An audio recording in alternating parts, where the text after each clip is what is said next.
Kita lanjut pada poin keempat, Bapak Ibu semua. Yang menyebabkan seseorang ini gelisah, cemas berlebihan sampai ke tahap depresi.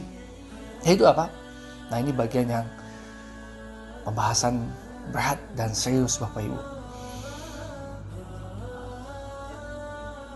Apa itu, Bapak Ibu semua? Yang membuat seseorang gelisah hidupnya sampai depresi seringkali adalah karena DOSA, dosa dan maksiat. Allahu Akbar. La ilaha illa anta subhanaka inni kuntu minadh dhalimin. Bapak Ibu semua, fitrah kita ini untuk taat sama Allah. Fitrah jasad kita, fitrah mata kita, lisan kita, tangan kita, semua organ tubuh yang Allah berikan ini semua untuk satu tujuan, taat pada Allah. Anda bisa bayangkan analogi seperti kalau ada botol air minum plastik ya. Kita tahu peruntukannya untuk apa?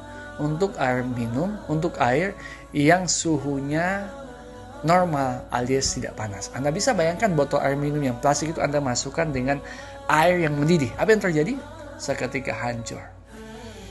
Kenapa? Karena keluar dari fitrahnya. Demikian Bapak Ibu, diri kita hari ini yang didesain oleh Allah untuk satu tujuan ketaatan dan kita gunakan untuk maksiat pasti hancur.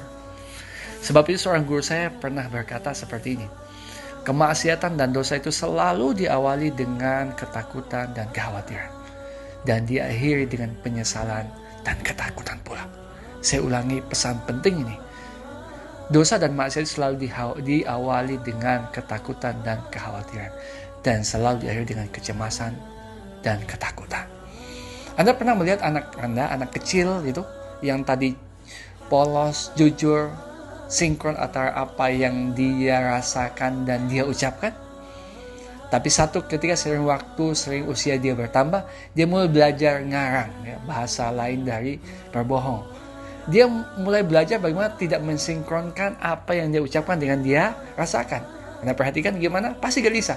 Pun saya yakin Anda pernah mengalami itu. Saat Anda bermaksiat, apapun dosa yang Anda lakukan, yang kita lakukan, pasti di awal tidak tenang, khawatir, was-was. Dan setelah itu gimana? Sama, perasaannya pasti menyesal, pasti tidak tenang, pasti khawatir. Dan semakin banyak dosa yang kita lakukan berulang-ulang, Bapak Ibu, membuat kita tidak tenang. Maka ini menjadi esensi dasar pembahasan kita. Saya tidak tahu Anda mengalami bagian yang mana.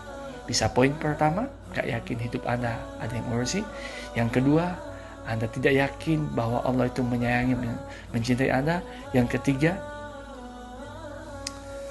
yaitu Anda tidak begitu atau Anda terlalu merasa memiliki sesuatu dan takut kehilangan, atau boleh jadi Anda mungkin